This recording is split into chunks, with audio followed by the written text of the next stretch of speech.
The blood. His blood splattered on my face when my father finally managed to control him. But it was too late for my mother. Too late for all of us. I'm Janet, Grandma Jan to those who know me. 73 years old, sitting in my Chicago home, the city's hum a distant echo of my 1960s childhood in Atlanta and Lincoln Park. My story, locked deep in my heart, is one I've rarely shared its pain, silencing even those closest to me. I'm telling it now to reach anyone carrying silent wounds, to show that even the darkest nights can lead to dawn. Please, my dears, like this video, subscribe to Grandparents' Tales, and comment with where you're watching from, or how many children fill your life. Your stories warm this old heart, connecting us across miles. In 1965, I was 14, living in Lincoln Park, Chicago, a neighborhood then more suburban than urban, with apple and cherry trees in our backyard. My father, Walter, was a police officer, upright as they come, refusing even a free coffee on duty. "A cop sets the example, Jan," he'd say, adjusting his crisp uniform. My mother, Mary, taught elementary school, rising at 5 a.m. to make coffee and pack his lunch, her strength quiet but fierce. I was their only child after 3 miscarriages, loved but not spoiled. "Privilege brings responsibility," Mom would say when I groaned about chores. Our life was simple, woven with routine. Saturdays meant farmers market trips, then visits to Grandma's downtown. Sundays were church spaghetti and Dad's police buddies, filling our home with laughter. I studied at Mom's school, a teenage nightmare, every misstep reported to her instantly. But love and security wrapped our modest home, the lemon tree Dad tended like a child blooming in the yard. Chicago's winters were brutal, the January wind cutting to the bone, but our home felt warm, a haven until that winter changed everything. Dad came home late one night, his face not tired but moved. Over Mom's bean soup, he spoke of Bernard, a 16-year-old he'd met on a Southside call.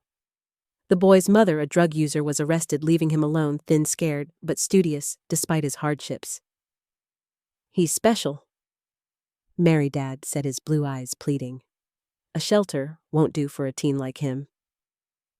Mom, cautious but kind, listened as he proposed adoption.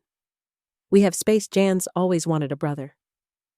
I sat silent, curious but unsure as they debated late into the night. I want to connect, my dears. Have you ever welcomed someone new, unsure what they'd bring? Share a moment in the comments, maybe a time your family grew unexpectedly. Subscribe, hit the bell, and like for our $500 giveaway, details below. Your stories weave with mine like Chicago's streets, tying our lives together. The next week, Dad brought Bernard for lunch. I peeked through the window, seeing a thin boy with faded clothes and sad brown eyes step from Dad's car. He entered our home like it was a museum, reverent, barely speaking, calling Mom and Dad ma'am and sir. "Call me Jan," I said, trying to ease his shyness. He ate slowly, as if the food might vanish, until Mom's gentle "There's plenty, son," brought a smile that lit his face. "You cook well, Mrs. Mary," he said, and I saw my parents exchange a look, a decision forming. Bernard visited more, helping Dad in the yard, asking about my schoolwork. He shared bits of his past days alone, scavenging food, dreaming of being a mechanic. "Can I really, Mr. Walter?" he asked, hope in his voice. Dad's hand on his shoulder. "You can be anything, sealed something in him?" Mom, cautious, watched closely, but Bernard's politeness won her over. By October 1965, he moved in his room, painted blue, a new bed, and radio waiting. Mom's chocolate cake. "Welcome to the family." Bernard made him cry, real tears, raw gratitude. At first, he was a dream. He made his bed perfectly, helped with chores, studied hard at our school. Kids whispered about his past, but he'd say, "I'm Jan's brother," now disarming them. Dad got him a Saturday job at Mr. Tony's mechanic shop, and Bernard came home glowing, grease on his hands. "I fixed a carburetor," he'd say, pride shining. Sundays he joined our spaghetti nights, slowly opening up, laughing with Dad's friends. I tested him, teenage skepticism sharp, but his patience won me over. He felt like the brother I'd wanted. But shadows lurked, my dears, ones I was too young to see clearly. Bernard's smile hid something, a coldness in his eyes, when he thought no one watched. The lemon tree in our yard still bloomed, but a chill was creeping into our home, one that would unravel everything we'd built. Chicago's streets kept humming, and so did we, unaware of the storm gathering in our midst. This tale is about love's blind trust, about a family welcoming a stranger who'd change us forever. Stay with me as we uncover the shadows where innocence meets a darkness we didn't see coming. The lemon tree in our Lincoln Park backyard bloomed with a sweetness that masked the unease creeping into our home. I was 14 in 1965, living in Chicago's suburban edge, my world centered on our modest house, where love once felt unshakable. Bernard, the 16-year-old my father Walter brought into our family, was settling in his shy smile and quiet gratitude winning us over. But beneath his polite facade, small shadows flickered, hints of something I couldn't yet name. Our family, woven with church Sundays and farmers' market trips, felt complete with this new brother. Or so I thought. Bernard moved into the back room, once my grandmother's, its walls painted light blue, a new bed, and radio making it his. Mom's chocolate cake, inscribed with "Welcome to the family," brought tears to his eyes, a raw gratitude that touched us all. He was polite, calling my parents Mr. Walter and Mrs. Mary, helping with chores, making his bed with military precision. At school, where Mom taught and I studied, he worked hard, his organized notebooks earning praise.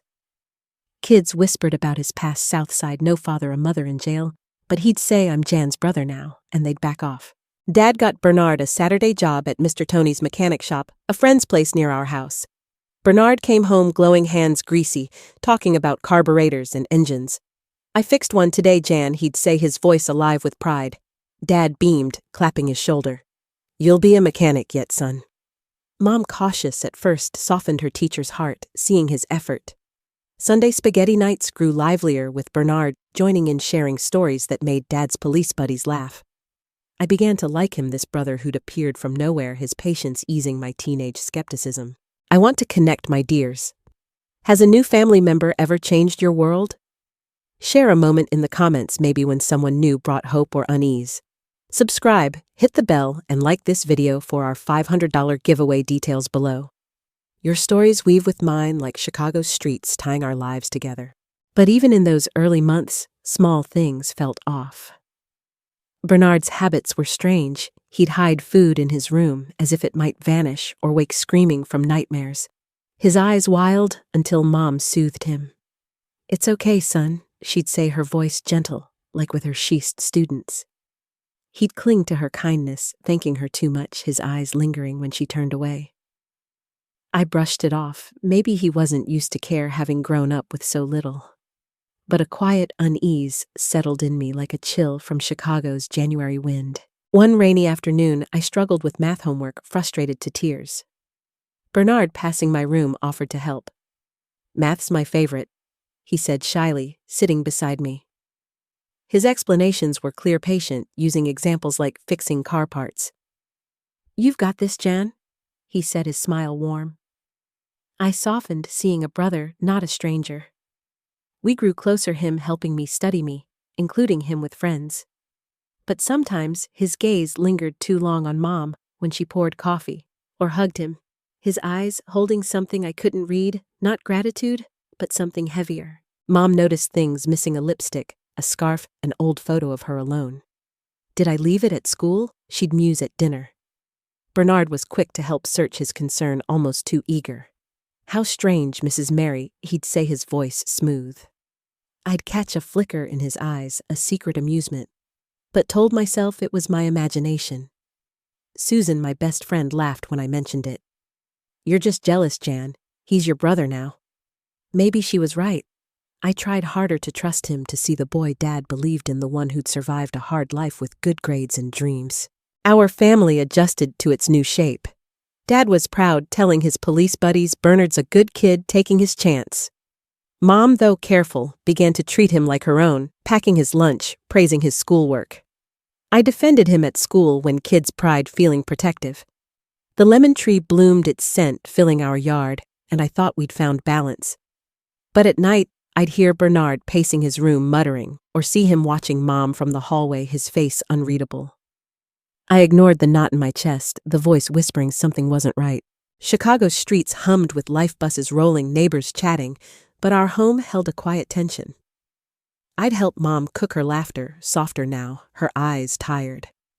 Dad, oblivious, saw only Bernard's progress, his mechanic skills, his polite, "Yes, sir." I wanted to believe in the family we'd built, the brother I was growing to love. But the lemon tree's sweetness couldn't mask the chill spreading through our house, a shadow I was too young to name, but too aware to ignore. This tale, my dears, is about the fragile hope of a new beginning, the trust we place in those we welcome. The lemon tree keeps blooming, and so must we, through the first hints of darkness, toward a truth we can't yet see. Stay with me as the shadows deepen where a girl's instincts begin to sense danger. The lemon tree's scent drifted through our Lincoln Park home, its sweetness a fragile veil over the unease tightening my chest. I was 14 in early 1966, living in Chicago's quiet suburbs, where church bells and market days shaped our lives. Bernard, the 16-year-old my father Walter adopted, had become part of our family, his shy charm easing him into our routines. But beneath his polite smiles, I was starting to see flickers of something unsettling. Looks, gestures, a coldness in his eyes when he watched my mother marry. Our home, once a haven of love, was beginning to feel like a place where shadows lurked unnoticed by all but me. Bernard was a model brother, at first helping with chores, excelling at school, and shining at Mr. Tony's mechanic shop. Dad praised his work ethic, Mom packed his lunches, and I defended him against school gossip. But small things gnawed at me. I'd catch him staring at Mom when she cooked, or read his eyes not grateful, but intense possessive. One morning, I overheard him in the kitchen, his voice low as Mom made coffee. "I like being alone with you, Mrs. Mary," he said. "Mr. Walter and Jan don't understand you like I do." Mom laughed it off, but his tone sent a chill through me, sharp as Chicago's winter wind. "I want to connect, my dears. Have you ever sensed something wrong, but doubted yourself? Share a moment in the comments when your instincts whispered danger. Subscribe, hit the bell, and like this video for our $500 giveaway, details below. Your stories weave with mine like the lemon tree's roots binding our yard." Mom's belongings kept vanishing, a lipstick, a scarf, a photo of her alone. At dinner, she'd say I must have misplaced it at school, and Bernard would jump to help his concern, too eager. "How odd, Mrs. Mary," he'd say, his eyes flickering with something I couldn't name. I told my friend Susan, who laughed, "You're just jealous of your new brother." Maybe I thought, trying to shake the feeling. But I started watching him closer, noticing how he changed, depending on who was around. Polite with Dad, needy with Mom, distant with me, unless others were watching. His behavior grew stranger. He'd hover near Mom, seeking hugs, or touching her arm, his smile fading when she turned away. At school, he was perfect, top grades, charming teachers. But at home, I'd see him mutter to himself, pacing his room at night. Once, when Dad corrected him about a tool in front of a neighbor, his face twisted with rage before snapping back to a smile. "Thanks, Mr. Walter," he said, but I saw his hand clench. When Mom praised my English grade, he snapped a pencil under the table, hiding it with a laugh. Our home's warmth was fading. Mom looked tired, her eyes red from long school days, but she brushed it off. Dad, caught up in Bernard's progress, didn't see the tension. I tried to talk to Mom, saying, "Bernard's acting weird. Don't you think?" She smiled weary. "He's had a hard life, Jan. He's just adjusting." I wanted to believe her, but the knot in my chest grew. The lemon tree bloomed outside, its scent cloying, now unable to mask the unease spreading through our house like a quiet poison. One evening, I found my diary hidden under my mattress, gone. I confronted Bernard, who shrugged. "Maybe you lost it, Jan." His eyes were cold, amused, and I felt a flicker of fear. At school, he'd watch me from across the yard, his gaze heavy, and I'd hurry to Susan's side. "He's just intense," she said, but I wasn't so sure. Chicago's streets hummed buses, neighbors' life moving on, but our home felt like a stage. Bernard playing a part I couldn't trust. I'd lie awake, the lemon tree's shadow dancing on my wall, wondering if I was imagining it all. Dad's police buddies still filled our Sundays with spaghetti and laughter, but Bernard's stories felt rehearsed, his charm too perfect. Mom, exhausted, leaned on him more, letting him help with chores, not seeing how he lingered too close. I wanted to scream, to tell them something was wrong, but fear of being wrong, of hurting Dad who'd fought for Bernard, kept me silent. The lemon tree's fruit hung heavy, a reminder of our once sweet life, now souring under a weight I couldn't name. I started locking my door at night, a new habit that felt like betrayal. Bernard noticed his smile sharp when he saw the key turn. "Scared of something, Jan?" he asked, once his voice low. I laughed it off, heart pounding, and avoided being alone with him. Mom's tiredness grew, Dad's pride blinded him, and I was caught in the middle, my instincts screaming what my heart didn't want to believe. Chicago's winter loomed, its cold seeping into our home, and I sensed a storm coming, one our family wasn't ready for. This tale, my dears, is about the slow dawn of doubt when trust frays and instincts sharpen. The lemon tree keeps blooming, and so must we through the chill of suspicion toward a truth we're not ready to face. Stay with me as the shadows grow, where a girl's fears begin to take shape. The lemon tree's branches swayed outside our Lincoln Park window, its sweet scent a cruel contrast to the dread pooling in my stomach. I was 14 in the spring of 1966, living in Chicago's quiet suburbs where the hum of church bells and market chatter cloaked the unease in our home. Bernard, the 16-year-old my father Walter adopted, was unraveling his mask, his polite charm giving way to disturbing behaviors, stealing Mom's belongings, watching her with a possessive gaze. I was seeing the truth, but my warnings went unheard, leaving me alone with a fear I couldn't fully name, as our once safe home became a stage for a darkness I couldn't ignore. Mom's missing items piled up: a lipstick, a scarf, a photo, now her hairbrush. "I must be losing my mind," she'd say at dinner, half laughing, but her eyes were tired, strained from long school days. Bernard was quick to offer help, his voice smooth. "Maybe it's at school, Mrs. Mary," he'd say, his concern almost theatrical. I caught his glance, a flicker of amusement, and my unease grew. I told Susan, my best friend, about his odd looks at Mom, his muttering at night. "You're overthinking, Jan," she said. "He's just weird sometimes." But it wasn't just weird, it was wrong. I want to connect, my dears. Have you ever spoken a truth no one believed? Share a moment in the comments when your warnings went unheard. Subscribe, hit the bell, and like this video for our $500 giveaway. Details below. Your stories weave with mine like the lemon tree's roots binding our Chicago home. One afternoon, I came home early from school feeling sick. The house was quiet, Mom at work, Dad on duty, Bernard supposedly at Mr. Tony's shop. But I heard a noise from my parents' room, a soft rustle. Heart pounding, I peeked through the half-open door. Bernard was on their bed, clutching Mom's pillow, his face buried in it, breathing deeply. Around him were her missing things: lipstick, scarf, photos, hairbrush arranged like trophies. My stomach churned, but he didn't see me. I slipped out, fleeing to Susan's, claiming I'd gotten sick on the way home. I couldn't tell anyone. What would I say? He was smelling Mom's pillow. It sounded absurd even to me. I watched Bernard, closer, his shifts chilling. With Dad, he was the perfect son, eager to hear police stories, nodding at every word. With Mom, he was clingy, seeking hugs, his hands lingering too long. With me, he was distant, his smile sharp when we were alone. "You're always watching, Jan," he said once, his voice low, catching me staring. I laughed it off, fear spiking, but his eyes held a coldness that wasn't there before. My cat, Romeo, died suddenly in the backyard, healthy one day, gone the next.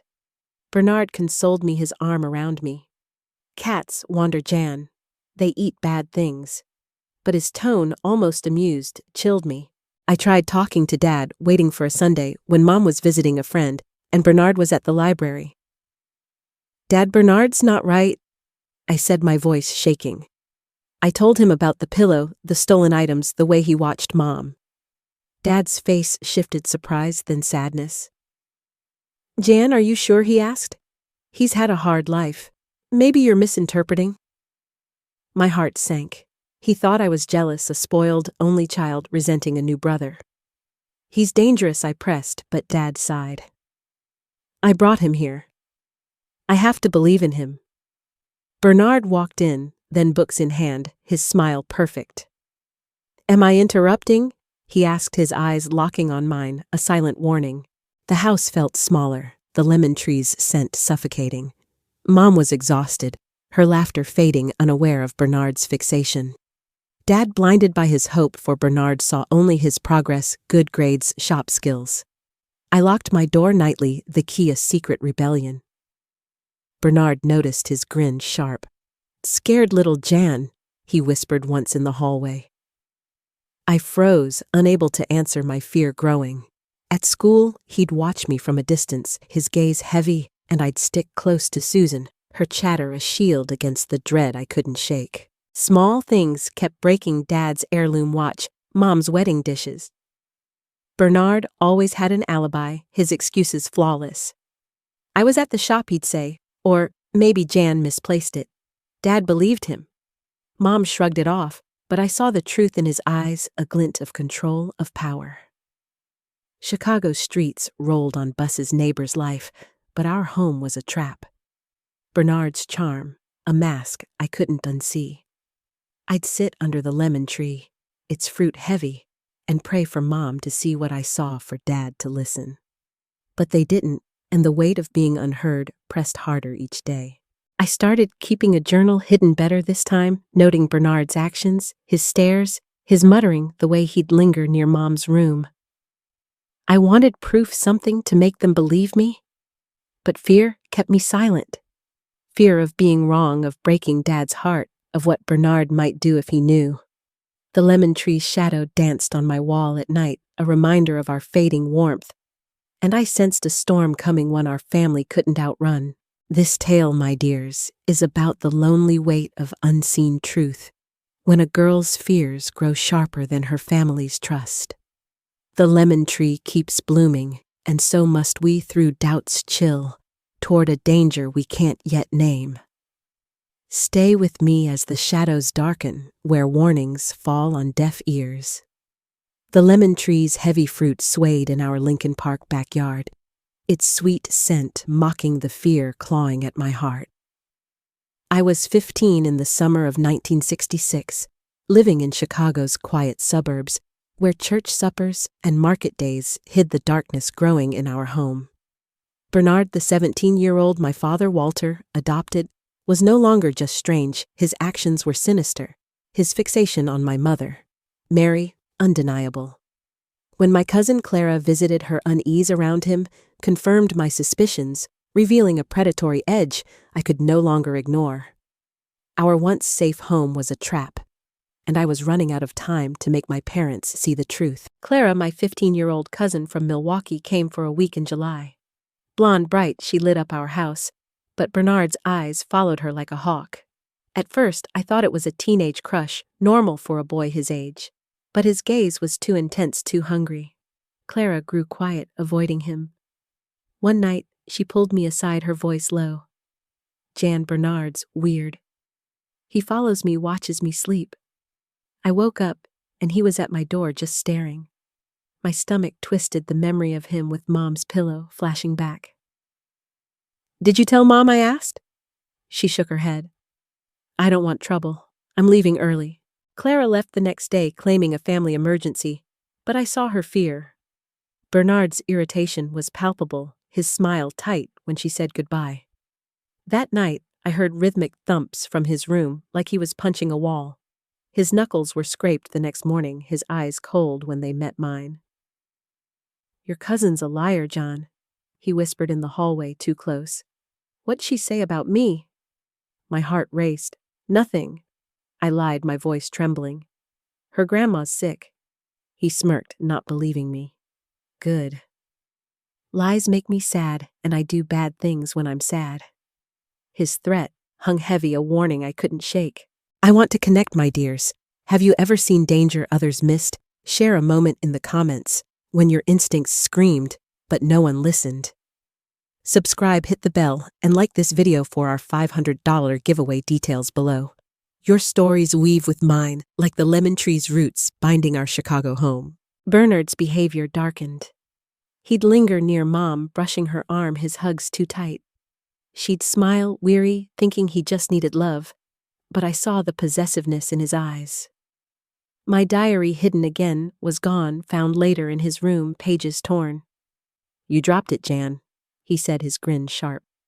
At school, he'd watch me across the yard, his gaze a weight I couldn't escape.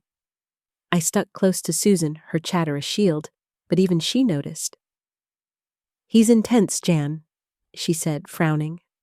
I nodded, unable to explain the terror growing inside me. I tried Mom next, catching her alone while Dad was on duty. "Mom, Bernard's not right," I said, my voice shaking. "He takes your things, watches you weirdly." Clara was scared of him. She sighed, her eyes tired. "He's had a hard life, Jan. He's just attached to us." I pressed, telling her about the pillow, the stolen items, but she shook her head. "You're reading too much into it. He's family now." My heart sank. She didn't see it, didn't want to. Dad had dismissed me now. Mom and Bernard's threat echoed. "Don't test my patience, little Jan." The house felt like a cage. Mom's exhaustion grew her laughter rare, her eyes red from long school days. Dad, proud of Bernard's grades and shop work, saw only the boy he'd saved. I locked my door nightly, the key my only defense. Bernard's charm fooled everyone, neighbors, teachers, Dad's police buddies, but I saw the cracks. He'd snap at small things like when Mom praised my grades, his smile hiding a flash of rage. Our cat's death, Dad's watch, Mom's dishes, all blamed on accidents, but I knew better. His alibis were too perfect, his eyes too cold. One night, I found Mom's missing photo in his room, tucked under his pillow. I froze, heart pounding, and slipped out before he returned. I wanted to scream to show them proof, but fear stopped me. Fear of Bernard's reaction, of breaking Dad's heart, of being called a liar. I kept a new journal hidden in a loose floorboard, noting every detail, his stares, his threats, the way he'd linger outside Mom's room. Chicago's streets hummed outside buses' laughter, but our home was a battlefield, the lemon tree's scent souring with my dread. I overheard Bernard sowing discord, telling Mom Mr. Walter thinks you work too hard, or Dad Mrs. Mary's upset you're late again. Their small arguments grew a tension Bernard fed, then soothed, playing peacemaker. "He's just helping," Mom said when I pointed it out, but I saw his game control manipulation. I felt alone. My warnings dismissed my fear growing.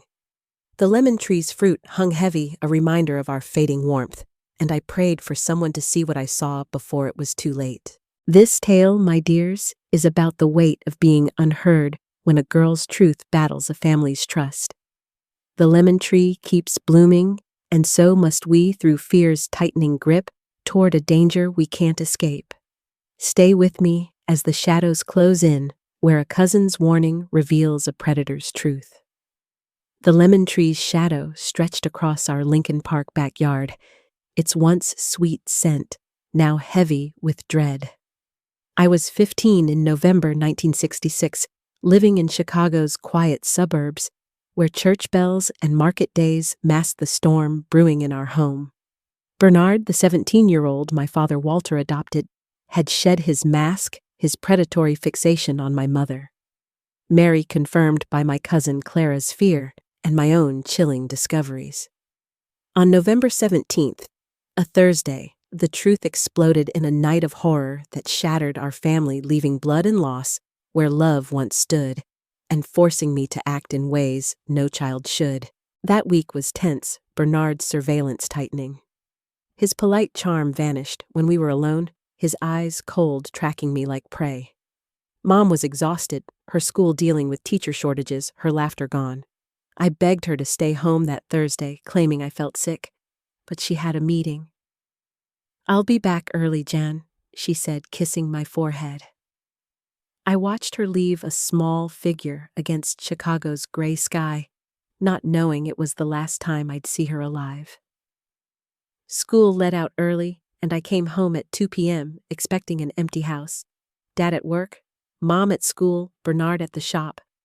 But a heavy silence greeted me, laced with a metallic smell I'd later know as blood. I called out, heart pounding, and got no answer. A sliver of light spilled from my parents' room, the door ajar. I pushed it open, and the sight stopped my breath. Mom lay on the bed, her blue dress soaked red, her throat-slashed eyes frozen in horror. Bernard sat beside her, bloodied hands in his lap, a kitchen knife on the floor, staring at her like she was his creation. "Jan, you're early," he said, his voice calm, as if we were at breakfast. "She came home sick, wanted to rest. Now she'll rest forever." A primal sound, half scream, half sob, escaped me, and his eyes turned to me, cold, predatory. "I want to connect, my dears. Have you faced a moment when the world collapsed? Share in the comments a time you had to act through fear. Subscribe, hit the bell, and like for our $500 giveaway, details below. Your stories weave with mine like the lemon tree's roots binding our shattered home." "You killed her!" I choked, pointing at Mom's body. Bernard tilted his head, smiling. "I freed us, Jan. She was in the way, suffocating us with her love." His words were madness, his logic twisted. "You're next," he said, standing, his voice icy. "You never gave me a chance, always spying." He stepped closer, and instinct took over. I grabbed the knife, slippery with Mom's blood, and held it up. "Stay back," I warned, my voice steady despite my trembling hands. He laughed, mocking. "You don't have the courage, little Jan. You're weak like her." He lunged, and I struck the knife, sinking into his stomach with sickening ease. His eyes widened, fear replacing his smirk. "You?" he gasped, staggering back, pulling the knife with him as he fell, blood pooling on the floorboards. I stood, frozen hands red, staring at Mom's body. Bernard's writhing form, the room, a slaughterhouse. Time blurred until Dad's voice broke through. "I'm home early." He appeared in the doorway, his smile dying as he saw the scene. "Jan, what?" Bernard, still alive, reached under the mattress, pulling Dad's backup pistol. "She stabbed me," he gasped, aiming weakly. Dad dove, wrestling the gun. A shot rang out, missing by inches, lodging in the wall. They struggled, Bernard's strength fading, but feral. Dad, trained and desperate, turned the gun on him. Another shot, then silence. Bernard's eyes, like Mom's, stared blankly at the ceiling. Dad dropped the gun, collapsing between the bodies, his face a mask of pain. We sat there, blood-soaked, until a neighbor's call brought the police. Flashes of uniforms, questions, yellow tape followed, but I was numb, wrapped in a blanket, shaking despite the heat. The investigation revealed Bernard's truth, a history of violence hidden from Dad. His mother murdered, possibly by him. 5 failed adoptions marked by cruelty, animal torture, assaults on children. His diary, found in his room, detailed fantasies about Mom, plans to kill Dad to take me away. We'd acted in self-defense, the police ruled, but the damage was done. Our home, our haven, was a crime scene. We sold it weeks later, unable to face its ghosts, and moved to a small apartment across town, hoping to escape the blood staining our memories. Chicago's streets kept humming, buses, neighbors, but our world had stopped. Dad was a shell, guilt consuming him for bringing Bernard into our lives. I was 15, carrying the weight of Mom's death, Bernard's blood on my hands, and a family broken beyond repair. The lemon tree was gone, left behind, but its shadow lingered, a reminder of love lost to a monster we trusted. We were alive, but surviving wasn't living, and the path ahead was dark, uncharted. This tale, my dears, is about the night love became horror, when a girl's instincts meet a predator's truth. The lemon tree's roots are gone, but we must keep moving through blood and loss toward a dawn we can't yet see. Stay with me as we face the wreckage, where a family fights to survive its own destruction. The lemon tree was gone, left behind, with our blood-stained Lincoln Park home, but its shadow lingered in my heart. I was 15 in late 1966, living in a small Chicago apartment with my father Walter, after the night Bernard murdered my mother Mary and I stabbed him in self-defense. Chicago's streets hummed buses, rolling neighbors chatting. But our world was silent, shattered by grief and guilt. Dad, consumed by regret for bringing Bernard into our lives, was a ghost of himself, and I, carrying the weight of Mom's death and my own actions, fought to keep us from falling apart.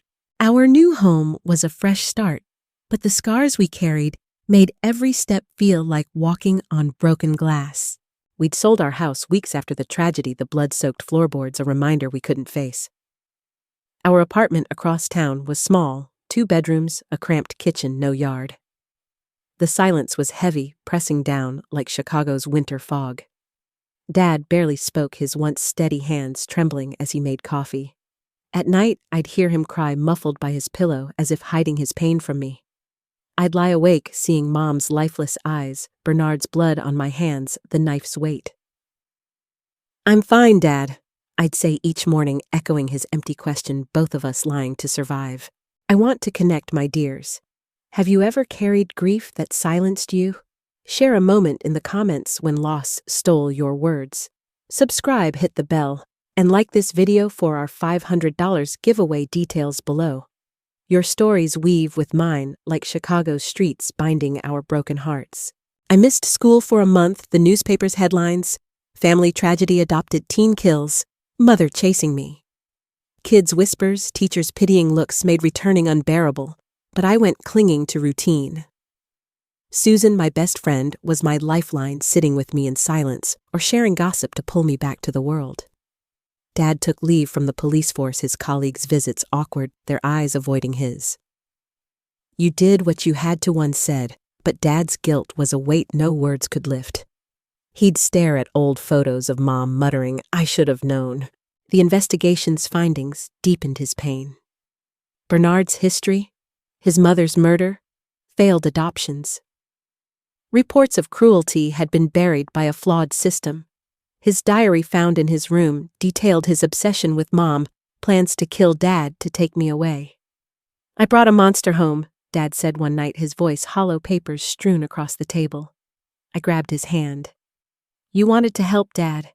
It's not your fault."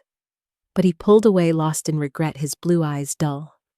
I felt alone, my own guilt for not warning them sooner, for the knife in my hand choking me. We barely ate, barely slept. I cooked what Mom taught me, simple soups, bread, but Dad pushed his plate away, claiming no hunger.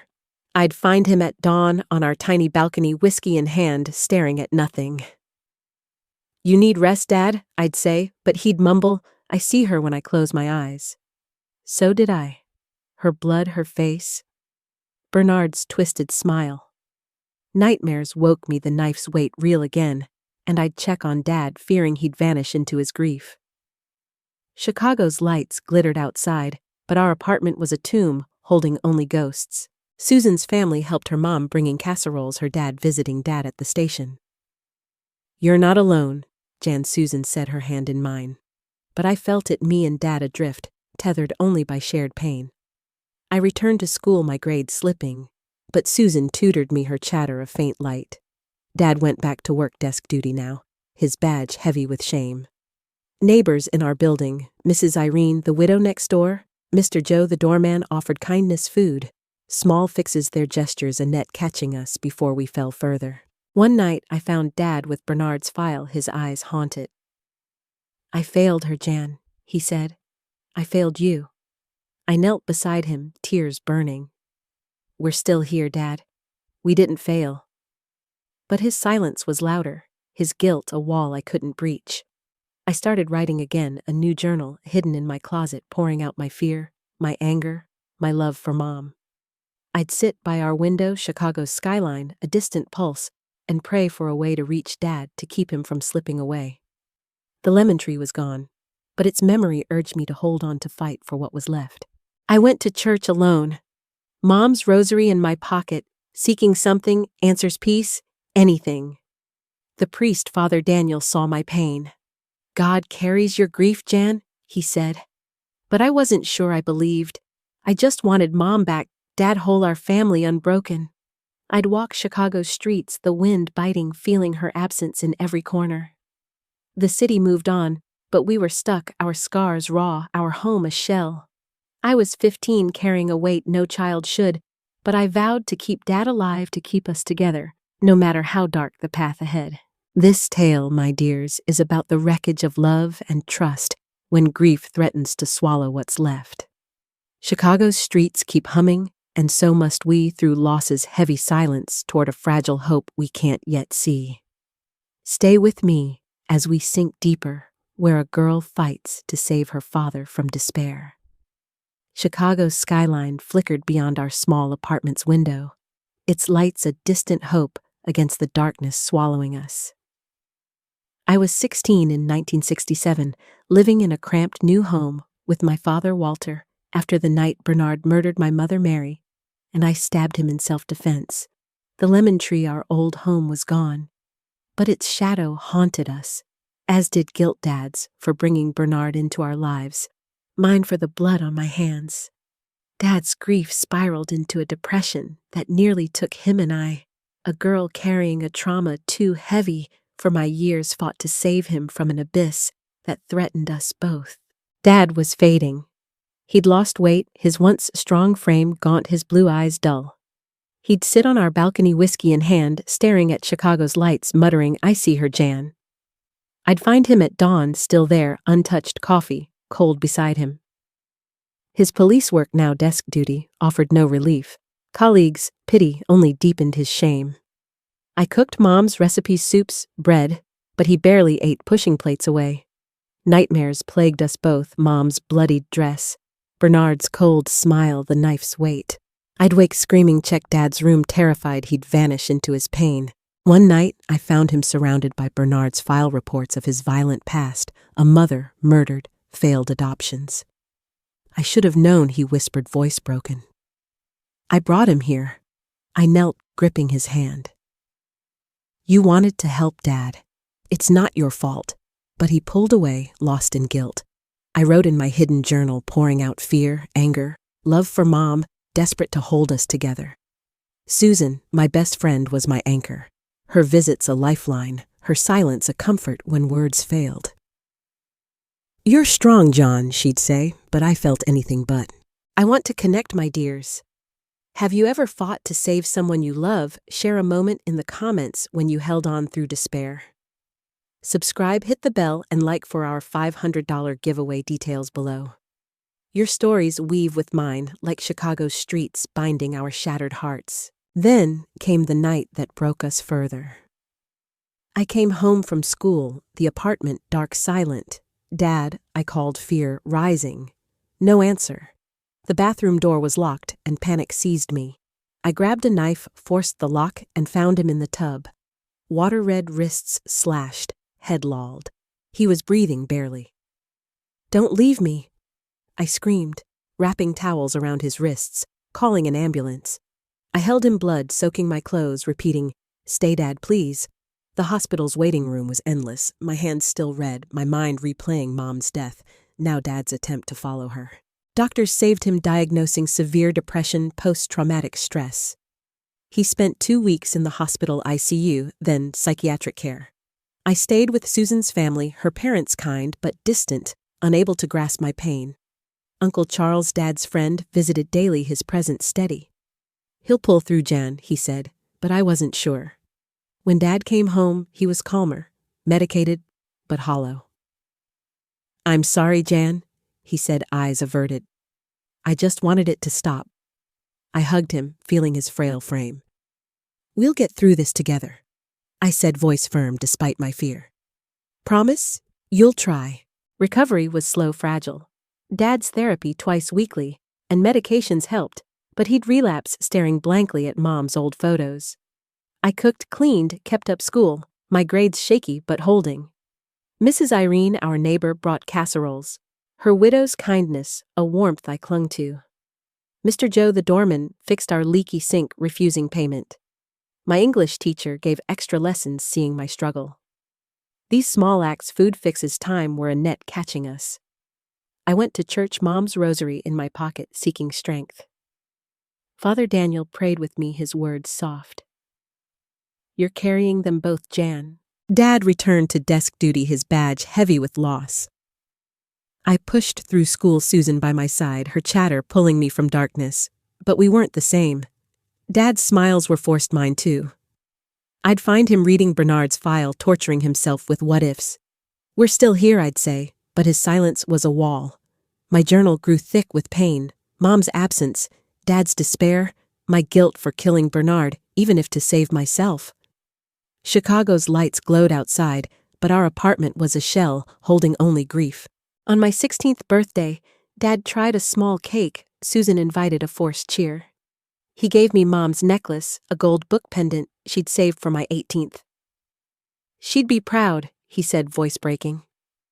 We cried together the first time since that night, our shared tears a release. "It wasn't your fault," I told him, holding tight. "You wanted to help." He nodded, tears falling, and something shifted. We were grieving together, not alone. The lemon tree was gone, but its memory urged us to hold on, to find a way through the dark. Chicago moved on, buses, neighbors' life, but we were rebuilding step by painful step. Dad's therapy continued, his bad days fewer. I leaned on Susan, on church, on the kindness of strangers turned friends. Our scars were raw, but we were learning to carry them, to live with loss without letting it define us. The city's hum was a faint hope, a promise that we could find light again, even if the path was long. This tale, my dears, is about clinging to life when despair threatens to drown you, when a girl becomes her father's lifeline. Chicago's streets keep humming, and so must we, through grief's crushing weight toward a fragile dawn. Stay with me as we rise, where love and purpose begin to heal. Chicago's skyline glowed beyond our apartment's window, its lights a quiet promise of hope amidst the scars we carried. I was 19 in 1970, a college freshman at the University of Illinois at Chicago, living with my father Walter in our small apartment after the night Bernard murdered my mother Mary, and I killed him in self-defense. The lemon tree was a distant memory, but its shadow lingered in our grief. Dad's battle with depression, my guilt for the blood on my hands. Yet through college therapy and a new love, Carlos, we were rebuilding, finding purpose and connection in a world forever changed by loss. I chose psychology, driven to understand trauma, to help others as I needed help. College was a fresh start, a place where I wasn't the tragedy girl. The campus buzzed with ideas, protests, and new faces, liberating but daunting. I felt like an imposter hiding my past, but threw myself into studies, tutoring, to help Dad with bills. He'd returned to police work, still on desk duty, his therapy steadying him, though bad days lingered. We'd cook Mom's recipes together, pancakes on Sundays, small rituals tethering us to her memory and each other. In my second year, a trauma seminar changed everything. Dr. Edward Mendez, a psychiatrist with kind eyes, spoke with such empathy, I stayed after to ask questions. "You seem invested, Janet," he said, noting my full name. I hesitated, then poured out my story. Mom's murder, Bernard's death, Dad's suicide attempt. He listened, no pity, just presence. "What you've done studying surviving is extraordinary," he said. I started weekly therapy with him at the university clinic, each session peeling back layers of guilt. "You saved your father," he told me. "That's strength, not failure." His words shifted something, letting me see courage in my scars. I want to connect, my dears. Has someone's words ever changed how you saw yourself? Share a moment in the comments when you found strength in pain. Subscribe, hit the bell, and like for our $500 giveaway, details below. Your stories weave with mine like Chicago's streets, binding our healing hearts. Therapy was hard, like digging through broken glass. I relived the knife in my hand, Mom's lifeless eyes, Dad's bloodied wrists. "You didn't choose to kill Janet," Dr. Edwards said. "You chose to survive." Slowly, I began to forgive myself, to see my actions as instinct, not monstrosity. I shared this with Dad, whose own therapy was helping. I'm trying, Jan, he said, his smile fragile but real. We cried less alone, our grief, a shared burden lighter together. Sunday pancakes became laughter-filled Mom's necklace, a gold book pendant around my neck, a reminder of her love. In 1972, I met Carlos, a law student, in the library. We bonded over books, then life. On our fourth coffee date, he took my hand. I know your story, John, he said. My dad worked your case. I admire your courage. I froze, fearing exposure, but his honesty disarmed me. I'm falling for you, he said, and I felt relief, not dread. Our relationship grew slowly. My trauma made trust hard, but Carlos was patient, never pushing. A kiss took 6 months, a closed room a year, but he weighted his kindness a balm to my wounds. Dad met Carlos in 1973, grilling him like a suspect, his police instincts sharp. Carlos, respectful and warm, won him over with humor. He's a good man, Dad said later, his voice soft. Your mom would have liked him. It was a milestone, Dad mentioning Mom without crumbling. I graduated high school that year, Dad cheering, tears in his eyes. Susan, now a teacher, and new college friends joined us, a small circle of support. I was building a life, not just surviving Chicago's hum, a backdrop to my slow healing. Carlos proposed in 1974 after my college graduation. I want to build a life with you, Jan, he said, offering a simple ring. I said yes, but insisted we stay near Dad. We married in 1975, a small ceremony with Dad walking me down the aisle, his smile genuine. She'd be proud, he whispered, and I felt Mom there in the Chicago breeze. We bought a house 10 minutes from Dad's, Carlos opening a human rights law practice, me working at a community clinic, helping trauma survivors. My work gave purpose to my pain, each client's progress a mirror to my own. Dad visited often, his therapy and our closeness pulling him from the abyss. He'd bring tools, fixing things in our home, his hands steadier. You're my anchor, Jan, he said once, and I cried, knowing we'd saved each other. Chicago's skyline glowed, its lights no longer distant, but part of us. I wore Mom's necklace, a symbol of her love woven into my new life. Susan, Dr. Edward, our neighbors, they were our net catching us through the dark. I was learning that healing wasn't erasing pain, but growing around it like a city rebuilding after a fire. This tale, my dears, is about finding light in loss, about love and purpose rising from ashes. Chicago's streets keep humming, and so must we through trauma's weight toward a life rebuilt with courage. Stay with me as we near the end, where peace blooms from a girl's enduring strength. Chicago's skyline sparkles beyond my window, its lights a testament to the life I've built from the ashes of tragedy. I'm 73 in 2025, Grandma Jan, a retired psychologist sitting in my Chicago home, the city's hum, a gentle echo of my 1960s youth. The night Bernard murdered my mother Mary and I killed him in self-defense left scars, Dad's depression, my guilt that shaped me. But through therapy, my love for Carlos, and my work helping others, I've found peace not by erasing pain, but by growing around it. This, my dears, is my story's end, a beacon for anyone seeking hope after horror.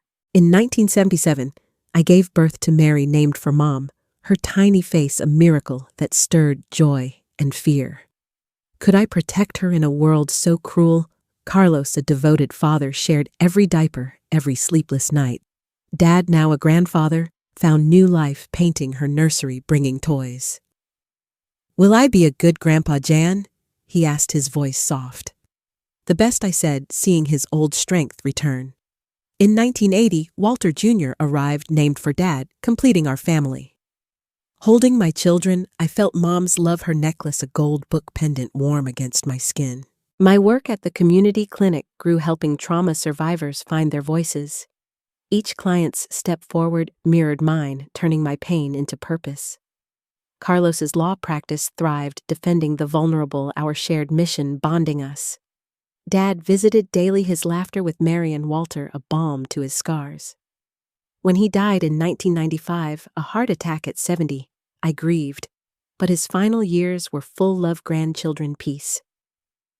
You gave me a reason to live, John, he'd said, and I carried that with me, a light through loss, I want to connect, my dears. What's brought you hope after pain? Share in the comments a moment, a person that lifted you.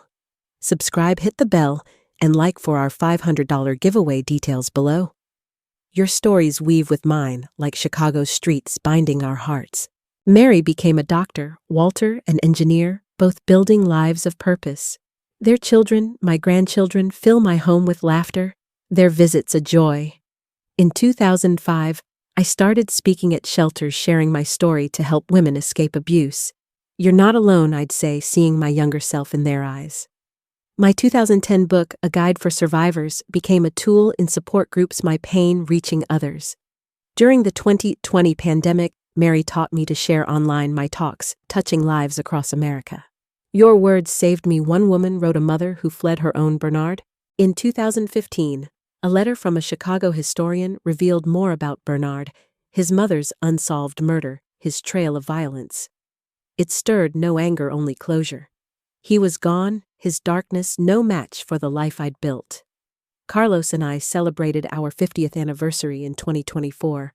Our love, a quiet strength, forged in patience and trust. I walk Chicago's streets, Mom's necklace around my neck, feeling her presence in the city's hum. My family, my work, my survival. They're my legacy, proof that pain doesn't define us. At 73, I live alone, but not lonely, surrounded by grandchildren, calls from Mary and Walter, letters from former clients. I volunteer at a local shelter, mentor young psychologists, passing on what Dr. Edward taught me. Healing is integrating trauma, not erasing it. Chicago's skyline glows its lights, a mirror to my journey from a blood-soaked night to a life of love and purpose. I pray not for answers, but gratitude for the strength to rebuild, for the family that grew from ashes, for the lives I've touched. My dears, this story is for you, those facing silent battles, believing pain is forever. Healing is a path, not a cure, walked one step at a time. Share your journey, hit like, subscribe, comment with where you're from or a spark of your life. Chicago streets keep humming, and so do we, carrying our scars, our love, our hope toward a dawn that always comes. Keep weaving your stories with mine, and let's find strength together.